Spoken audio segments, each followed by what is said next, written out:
저들의 영의 기근을 느낄 수 있는 영적 예민함을 주시고 그 목마름으로 하나님을 간절히 사모하고 말씀을 사모할 때 말씀이 생명이 되고 검이 되어 내 영을 만족케 하며 내 영과 혼과 관절과 골수를 찔러 쪼개는 능력과 생명으로 체험하도록 이 시간도 기름 부어 주옵소서.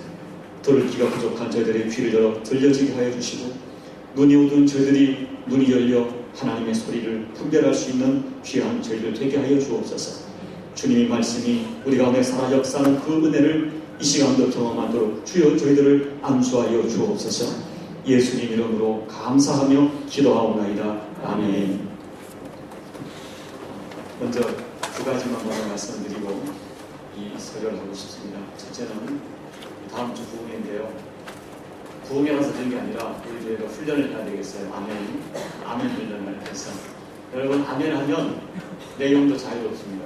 아멘을 잡고 막고 있는 이 자아를 깨뜨리시고 그냥 작은 소리에도 아멘, 장로님 기도에도 아멘, 찬양에도 아멘, 말씀이 내용이 떨어질 때 아멘 하면 바로 그 말씀이 여러분에게 될 줄로 믿습니다. 네. 감사합니다. 둘째는 제가 요즘 고민이 있어요. 제 설교가 어렵다, 쉽다, 또 은혜 받았다, 힘들다 이런 얘기를 해서 제가 이렇게 여러 명한테 물어봤습니다. 도대체 당신은 목사의 설교를 알아듣고 있냐? 몇 프로 이해하고 있냐? 해보니까 대개는 긍정적인 반응을 줬어요. 근데 제 설교가 좀 어렵습니다. 재미있게 해야 되는데 잘 못해요. 그 고민을 하다가 결론은 이렇게 내렸습니다. 내 하는 대로 계속 해야 되겠다. 제 수준을 재미있게 할 수도 없고 쉽게 한다고 하는 일에 여러분이 이해하시고, 그러나 또 우리 교회 오래 다니는 분들은 서울 가면 설교가 싱거워서 듣지를 못합니다. 잘 모르겠어요. 여러분, 목사는 끊임없이 우리 교우들이 어떻게 설교를 이해할까 고민하고 있다는 사실을 또 이를 기대해 주시기를 바랍니다.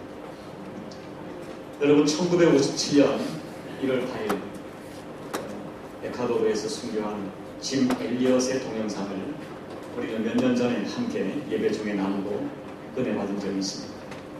여러분, 놀랍게도 생각해 보세요. 왜 50년 전에 순교한 젊은 선교사의 이야기가 최근에 와서 몇 년 전뿐 아니라 최근에 계속 우리 한국 교우들에게 감동과 도전을 주고 있는가 하는 것입니다.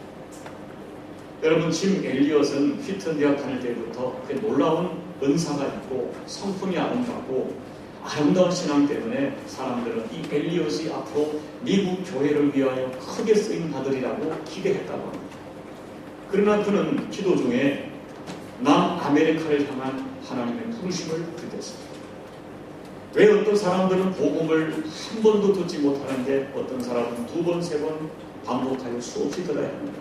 이런 질문 앞에 짐 엘리엇과 부인되는 엘리자베스 엘리엇은 하나님 앞에 에콰도르 선교사로 헌신하고 특별히 아우카족이라고 하는 그 족속을 선교 대상으로 삼습니다. 왜냐하면 아우카족은 그때 이미 여러 명의 선교사를 살해한 호전적인 종족으로 알려져 있었습니다. 엘리엇은 그들을 향한 마음을 포기할 수가 없었어요. 그래서 많은 준비 끝에 1956년 1월 6일 엘리엇과 4명의 선교사들이 에콰도르 동쪽에 있는 쿠라라이라는 강가에 착륙합니다. 그리고 이틀 뒤인 1950년 1월 8일 5선교사 모두가 아우카족 전사들에게 창과 도끼로 참혹하게 죽임을 당했습니다. 우리는 그 영상을 보았습니다. 그때 엘리엇의 나이가 겨우 29세였습니다. 그런데 여러분, 당시 이 사건을 다루던 라이프라고 하는 잡지의 기자가 짐 엘리엇의 아내와 사람들에게 질문하기를, 나는 이렇게 생각한다. 저들 선교사들이, 이 고급 인력들이 복음을 제대로 전해보지 못하고 죽임을 당했다는 것은 이거는 너무나 불필요한 낭비가 아닌가라는 의문을 제기합니다. 그때 이 질문에 대하여 짐 엘리엇의 아내였던 엘리자베스는 단호하게 이렇게 말했다고 합니다. 말씀을 삼가해 주십시오. 내 남편의 죽음은 낭비가 아니었습니다. 내 남편이 가진 비전은 목숨을 바칠 만한 가치가 있는 비전이었습니다. 내 남편은 이 비전을 위해 준비해왔고 이 비전 위에 살다가 이 비전을 완성하고 죽은 행복한 사람입니다라고 이야기했습니다. 여러분, 짐 엘리엇은 자신의 인생을 기꺼이 던질 만한 비전이 있었습니다. 이런 사람이 행복한 사람. 대학 시절에 그가 남긴 일기에 이렇게 기록하고 있습니다. 주님, 나는 주님의 것입니다. 주님, 나는 오래 살기를 원치 않습니다. 다만 나는 주님처럼 살기를 원합니다. 나의 주 예수님이시오 라고 기록합니다. 여러분, 짐 엘리엇은 의미 없이 이 땅에서 오래 살기를 구하지 않았습니다. 다만 그는 그가 주님이라고 부르는 예수님을 따라가는 삶을 원했던 것입니다. 이 짐 엘리엇의 인생 비전은 오직 예수님이었습니다. 사랑하는 여러분, 어떤 인생이 바람직한 인생일까요? 그리고 어떤 교회가 성경적이고 이상적인 건강한 교회일까요? 간단합니다. 분명한 비전과 목적이 있는 인생이에요. 분명한 비전이 있는 그 비전이 이끌어가는 교회예요. 특히 여러분, 저는 확실히 믿습니다. 한 사람이 진정으로 예수님을 주님으로 영접하면 그때부터 내 속에서 뭔가 나를 자꾸 자극합니다. 과거에 어떤 비전이 자꾸 생깁니다. 그것이 바로 영적인 비전이고 신령한 비전이 생기는 것입니다.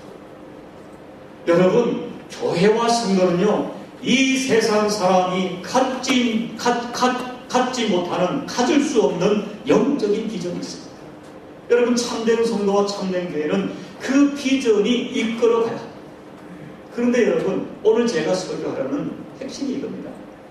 정말 중요한 것이 있습니다. 정말 중요한 것은 이것입니다. 그 비전이 누구의 것이냐는 거죠. 그 비전은 내 비전이 아니에요. 주님의 비전이에요. 종은 종의 비전이 아니라 주인의 비전을 가져요. 사람의 비전이 아니라 하나님의 비전입니다. 땅의 비전이 아니라 하늘의 비전입니다. 여러분, 이 예수님을 주로 고백하는 교회는 하나님의 일, 하나님의 비전, 하나님의 뜻을 이야기해야 합니다. 여러분, 무조건 성장하는 교회, 이것이 건강한 교회가 아니라 얼마나 그 교회가 성경적인 비전을 가지고 있느냐, 과연 그 교회의 비전이, 목표가 주님의 비전이냐 하나님의 비전이냐. 교회의 주님 대신 하나님의 비전이 교회가 나아가는 방향이요, 교회가 존재하는 목적이 되는 그런 교회가 영적인 교회요, 신령한 교회요, 건강한 교회인 것입니다. 여러분, 저는 지난 3주 동안 마가복음 8장과 마태복음 16장을 번갈아 설교하면서 핵심적으로 강조한 것이 이것입니다. 주는 그리스도시요 살아계신 하나님의 아들이다. 이 베드로의 고백은 간단히 정리하면, 예수님, 당신은 내 인생의 주님이십니다. 그리스도이십니다. 라는 고백이죠. 이 고백으로 무릎을 꿇습니다. 그때 주님은 베드로의 고백을 들으시고 매우 기뻐하시면서 발견하시거나 내가 보겠도다 하시고 베드로에게 교회를 세우는 사명을 부탁하셨습니다. 여러분, 거듭거듭 말씀드립니다. 신앙은 인생의 주인이 바뀌는 것입니다. 우리가 예수를 믿는다는 것은 예수님 그분을 내 인생의 주님으로 영접하고 믿고 그렇게 모시고 살겠다는 선입니다. 여러분, 우리가 쉽게 주님 부르지만은 주님이라는 부름은 어마어마한 고백입니다. 내 생명도 내 미래도 내 남아있는 장래 인생의 비전도 다 주님의 것이요, 나 주님 위해 살겠다는 고백입니다. 그리고 아무리 어렵고 힘이 들어도 주님이 말씀하시고 요청하시면 종된 나는 주님 뜻대로 순종하며 살겠다는 자기 고백과 선언이 주님이라는 것, 하나님의 뜻을 내 인생의 비전으로 삼겠다는 고백인 것입니다. 그러면 여러분, 오늘 우리가 주목할 것은 그렇다면 그 하나님의 비전이 뭐냐, 예수님의 비전이 뭐냐 하는 것입니다. 여러분, 창세기로부터 계시록까지 일관되게 흐르는 하나님의 비전이 있습니다. 하나님의 역사, 하나님의 열심, 하나님의 마음, 그리고 하나님이 보내신 모든 선지자, 그 모두가 하나의 분명한 초점을 가지고 있습니다. 그것이 뭡니까? 사람을 살리고 사람을 구원하는 것입니다. 하나님의 뜻은 아담의 원죄로 말미암아 영원한 심판과 저주를 받게 된 인간들을 구원하시는 것에 초점이 맞춰져 있습니다. 하나님은 한 번도 이 초점을 흐리거나 한 번도 이 초점을 바꾸거나 포기하신 적이 없습니다. 그래서 우리는 이 성경의 역사를 구속사 또는 구원사라고 합니다. 특별히 여러분, 이 하나님의 구원사의 핵심인 예수 그리스도를 보십시오. 하나님은 인류를 구원하시기 위하여 예수님을 이 땅에 보내셨습니다. 이 땅에 오신 예수님은 십자가를 지고 보혈의 피를 흘리심으로 우리 인간들의 죄를 대속하셨습니다. 그리고 부활하심으로 구원을 완성하시고 온 인류에게 구원을 주셨습니다. 그래서 예수님은 십자가를 지시는 그 마지막 날 다 이루었다 말씀하시고 운명하셨습니다. 예수님은 성부 하나님의 비전을 완성하시고 성경을 완성하시고 구원의 역사를 완성하셨습니다. 여러분, 다시 반복합니다. 우리 인생의 주인은 예수님이십니다. 교회의 주인도 하나님이십니다. 그러기에 성도는 주님의 뜻이 내 뜻이 되고 주님의 비전이 교회의 비전이 되어야 됩니다. 이것이 교회의 본질이고 이것이 성경적이고 건강한 신앙과 교회사.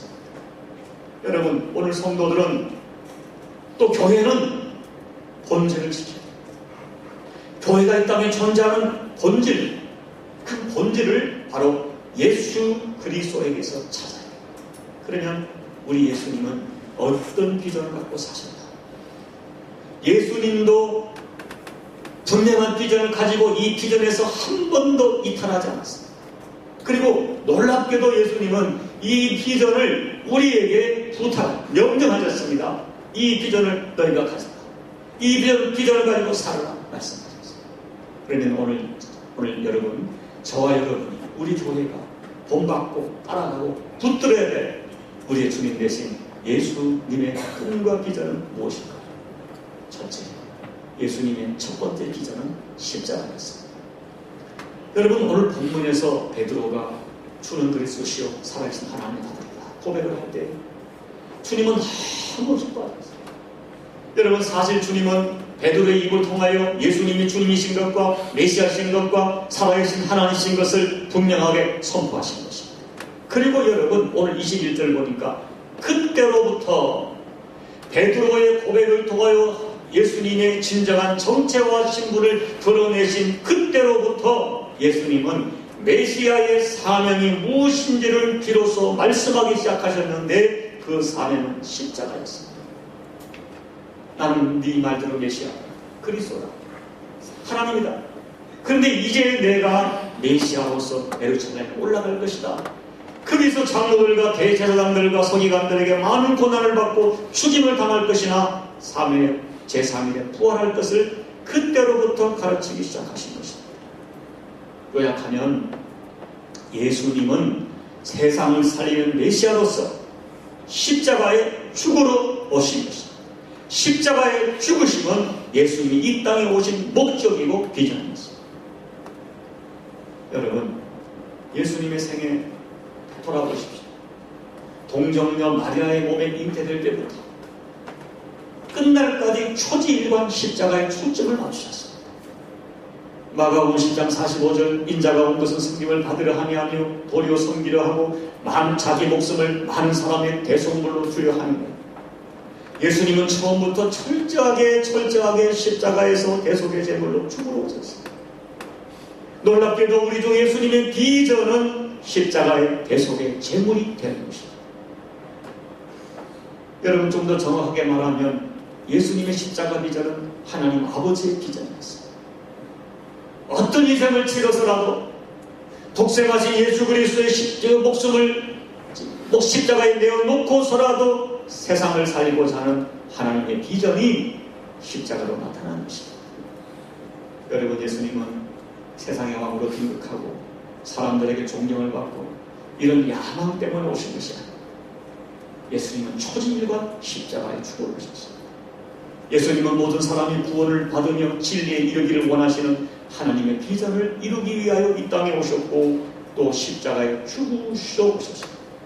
탄생부터 죽음까지 한 걸음 한 걸음 십자가를 향해 걸어오셨습니다. 여러분, 십자가를 지는 것은 쉬운 길이 아니고 편한 길이 아닙니다. 모두가 거절하는 고통과 수치스러운 비전이었습니다. 그러나 예수님은 그 비전에 붙들고 십자가를 지셨고 마침내 다 이루었다고 말씀하시고 운명하셨습니다. 예수님의 생애는 철저하게 십자가의 비전을 맞추었습니다. 두 번째 예수님의 비전은 교회였습니다. 두 번째 예수님의 꿈은 이 땅에 교회를 세우는 것입니다. 여러분, 예수님의 십자가가 온 인류를 구원하는 하나님의 사건이었다면 교회는 뭐냐? 이 십자가의 복음을, 이 십자가의 구원을 전하는 통로가 교회입니다. 여러분, 교회가 없다면 우리는 구원을 받지 못했을 것입니다. 교회가 없는데 어떻게 저와 여러분이 그리고 세상이 십자가의 복음을 들을 수 있겠습니까? 우리 주님께서 이 땅에 재림하시는 그날까지 온 천하에 가리며 복음을 전하는 교회, 십자가의 복음을 증거하는 유일한 하나님의 통로, 그것이 교회. 그런데 주님은 이 교회를 향하여 또 두 가지 비전을 가지고 교회를 세우셨는데요. 첫째가 예배입니다. 여러분, 예배는 우리 주 예수 그리스도의 피로 구원받은 우리들이 구원을 주신 그 하나님, 그 예수님을 마음껏 경배하고 그분의 십자가의 구속을 찬양하는 것이 예배입니다. 예배는 영광과 존귀를 하나님께 드리는 것입니다. 그렇기 때문에 예배의 가장 중요한 것은 십자가 보혈입니다.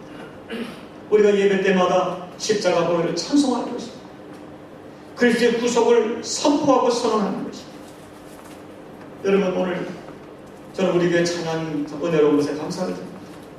그런데 개인적인 목사로서 꼭 부탁이 있다면 앞으로 찬양을 인도하실 때마다 반드시 우리의 구속을 감사하고 찬양하는 십자가와 보혈 찬양을 반드시 포함시켜요. 매주 선포하고 다시 고백하고 선언해요.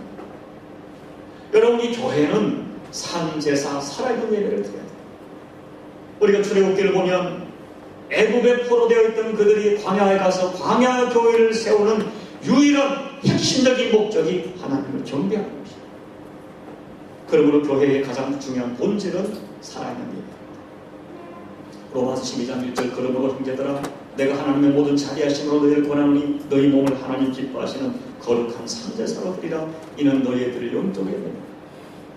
예배는 하나님의 임재를 경험하는 것입니다. 그분을 높여드리는 것입니다. 경배하는 것입니다. 예배는 교회가 존재하는 가장 중요한 목적입니다. 그러기에 여러분, 예배가 살아있을 때 기적이 일어나고 하나님을 경험하는 변화가 일어납니다. 오늘 하나님은 신령과 진정을 예배하는 예배자를 찾습니다. 교회는 예배를 살려야 됩니다. 예배에 어쩌면 생명을 걸어야 됩니다. 예배에서 하나님의 임재를 살아계심을 경험해야 됩니다. 여러분, 우리 성도들이 일주일 동안 세상에서 피투성이가 되도록 세상과 싸우고 죄와 싸우다가 이 교회에 와서는 눈물이 나고 찬양이 터지고 하나님 만나는 영적 경험이 이루어지고 신령한 거룩한, 내가 느낄 수 있는 거룩한 능력을 예배 가운데 공급받아야 돼요. 그렇게 예수 만나야 세상을 이길 수가 있어요. 내가 예수님 만나지 않고는 견딜 수 없는 그런 영적 예배가 살아나야 돼요. 두 번째, 교회를 향한 주님의 비전은 십자가의 구원을 전하는 것이죠. 교회가 내적으로 십자가의 구속을 찬양하는 예배가 살아있어야 되고, 외적으로는 그 십자가의 구속을 세상에 전하는 전도와 선교가 살아있어야 진정한 교회.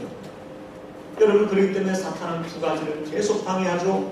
예배를 방해합니다. 전도를 방해합니다. 선교를 방해합니다. 여러분, 속지 마십시오.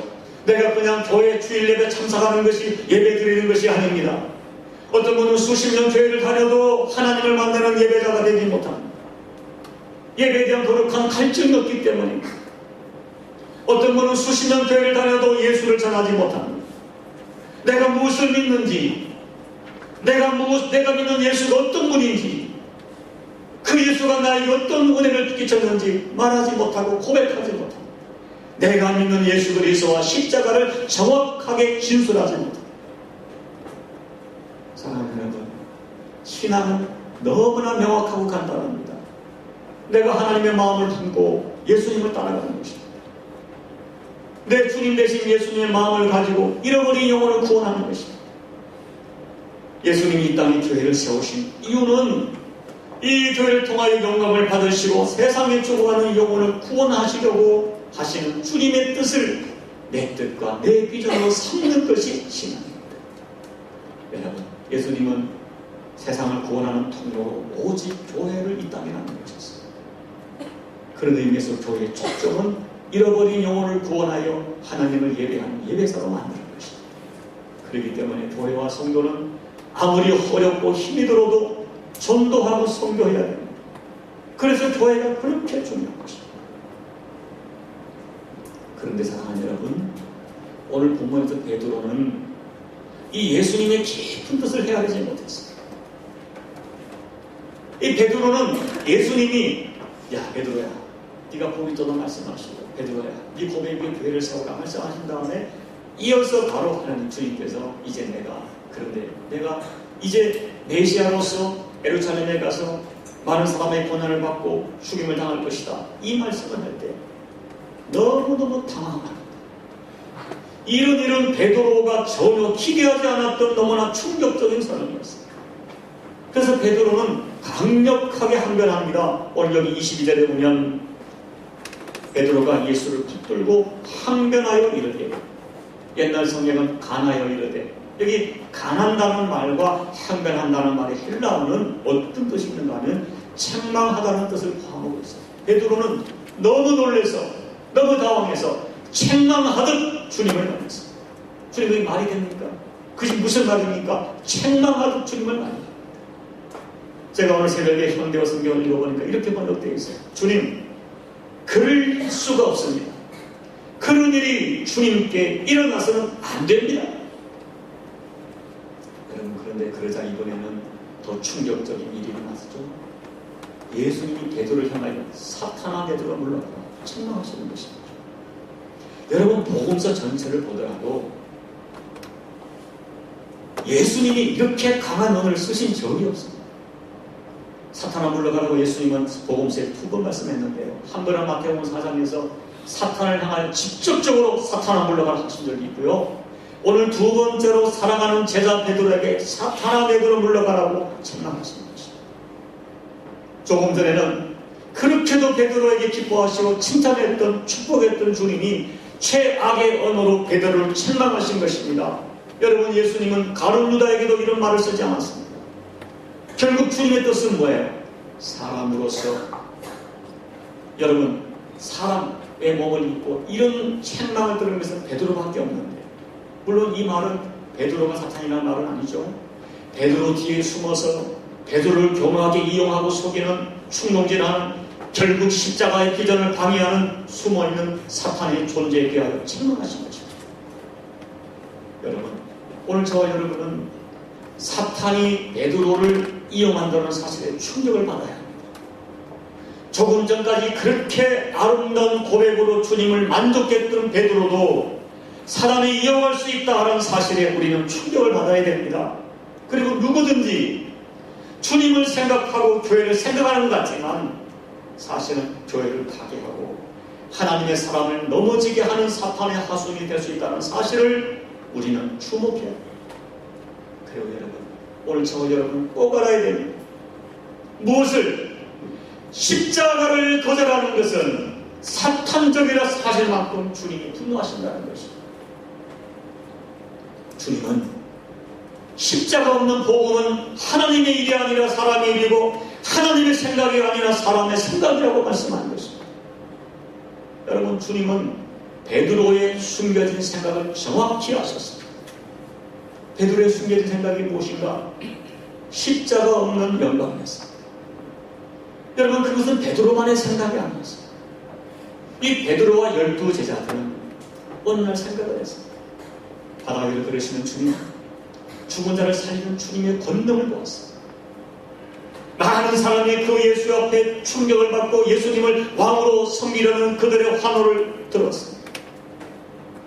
그때 그들은 생각하기를 저 전능하신 예수의 능력으로 예루살렘에 올라가 예루살렘을 정복하고 왕으로 등극하기를 그들은 기대했습니다.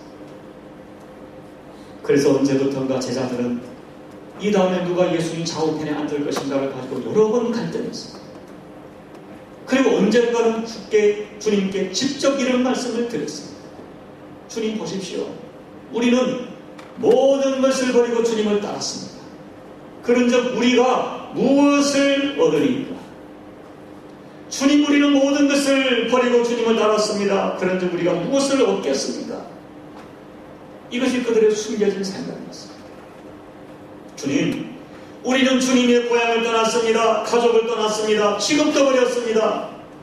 주님을 따르다가 조롱과 핍박도 받았습니다. 우리는 주님의 모든 것을 포기했습니다. 그렇다면 우리는 무엇을 얻겠습니까?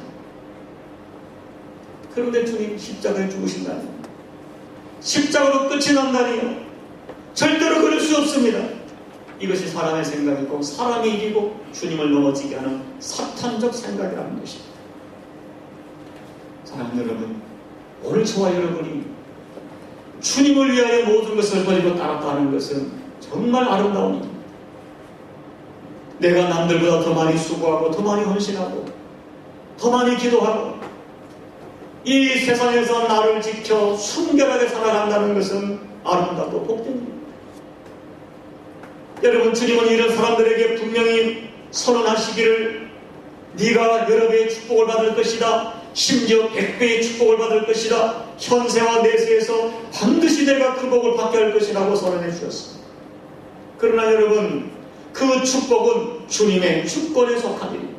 문제는 나를 희생하고 나를 드리고 내가 남보다 더 많이 헌신하는 것이 내가 받을 축복의 조건이 되는 것은 인간의 생각이고 사람이 이기고 심지어 사탄적이 될 수 있다는 사실.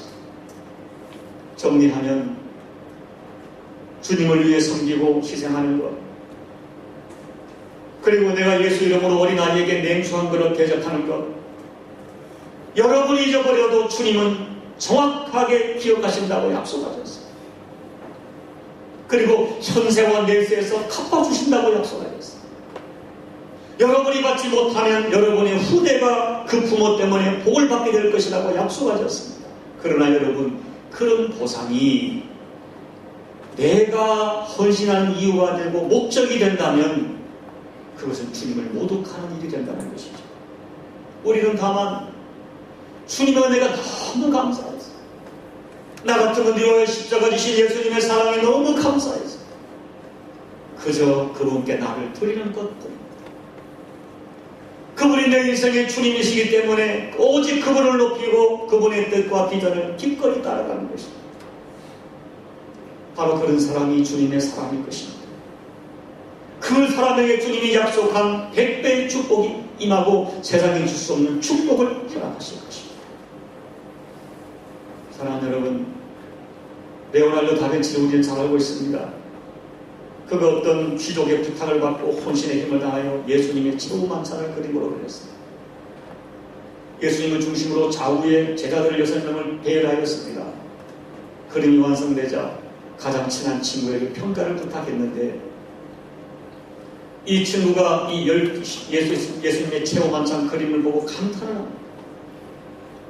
예수님을 중심으로 좌우의 12제자 그들의 특징을 너무너무 정확하게 잘 표현한다고 했습니다. 그런데 이 친구가 말하기를, 그런데 무엇보다 가장 멋진 것은 예수님의 손에 들려주는 은잔이 너무 아름답고 섬세하고 사실적이라고 칭찬했습니다. 그러자 레오나르도 다빈치는 두말 없이 그림을 X자로 지워버렸습니다. 깜짝 놀란 친구가 왜 그러냐고 반문하자 이렇게 말했다고 합니다. 이 그림은 예수님이 중심이 되어야 하는데 은장이 중심이 되었으니 실패자입니다. 그러므로 폐기처분해야 한다. 사랑하는 여러분, 이런 사람이 행복한 사람이죠. 한 사람의 마음, 한 사람의 정신, 한 사람의 인생의 목적과 비전이 예수가 중심이 된 사람이 크리스찬입니다. 그런데 오늘날 많은 크리스찬이 예수님을 주님이라 부르지만은 예수님이 중심이 아니라 주가 쥐고 있는 은잔이 중심이 된 인생이 많습니다. 예수님을 내 인생의 비전으로 삼지 않고 은잔을 인생의 비전으로 삼아 예수 믿는 사람들이 있습니다. 그렇기 때문에 그토록 오래 교회를 다녀도 살아계신 예수님을 체험하지 못합니다. 여러분, 이제 말씀을 냈습니다.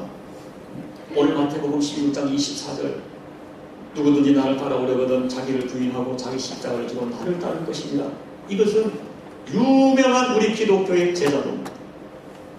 주님은 이것을 선포합니다.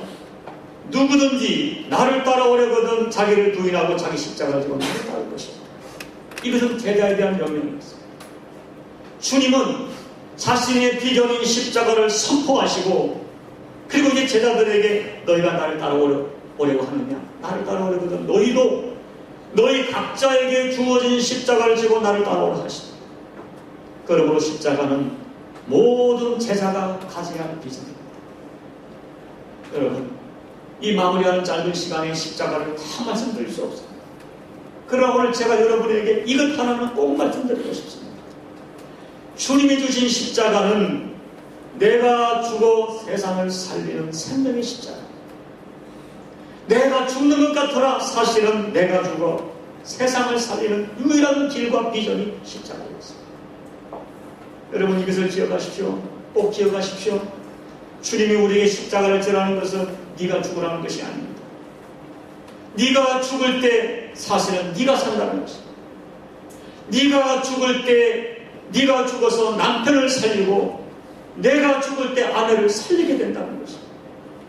네가 죽어야 자식을 살릴 수 있다는 것입니다. 네가 죽어 이웃을 살린다는 것입니다. 그러나 그렇게 네가 죽어 세상을 살리고 남편을 살리고 아내를 살리고 자식을 살리다가 결국은 네가 살아난다는 것입니다. 이것이 평생의 주님의 비전이었고 주님을 따르는 제자들에게 주어진 비전이었습니다. 여러분, 인생은 한 번입니다. 사람은 저마다 그 인생 속에 꿈과 비전을 갖습니다. 그런 어떤 꿈은 하룻밤에 사라지는 개꿈 같은 꿈이 있습니다. 그런 어떤 꿈은 영원히 간직하고 영원까지 이어지는 꿈. 어떤 사람은 땅의 꿈을 꾸지만 어떤 사람은 하늘의 꿈을 꾸는 사람. 여러분, 십자가 비전이라는 것은 세상이 이해할 수 없는 비전입니다. 그리고 실제로 십자가를 지는 것은 힘이 듭니다. 고통스럽습니다. 그러나 그것만이 나를 살리고 내 가정을 살리고 교회를 살리고 세상을 살리는 하나님의 비밀입니다. 그래서 여러분, 이 십자가 비전이 확실한 제자는 살아가는 인생의 선이 다르고 교회 생활의 선이 다릅니다. 아무리 어려워도 포기하지 않습니다. 낙심하지 않습니다. 인내로 십자가를 감당합니다. 그러다가 누군가를 살려내고 자기도 살아납니다. 여러분, 두 손 꼭 쥐고 주님이 십자가를 품어야 돼요. 십자가는 그렇게 가볍게 생각으로 품는 것이 아닙니다. 부디 여러분이 가진 십자가 비전으로 여러분 가정을 살려내고 내 가족을 살려내고 주변을 살려내는 생명의 사람으로 살아가시기를 예수님 이름으로 축복합니다. 기도드리겠습니다. 오늘 주신 말씀으로 기도를 드립니다.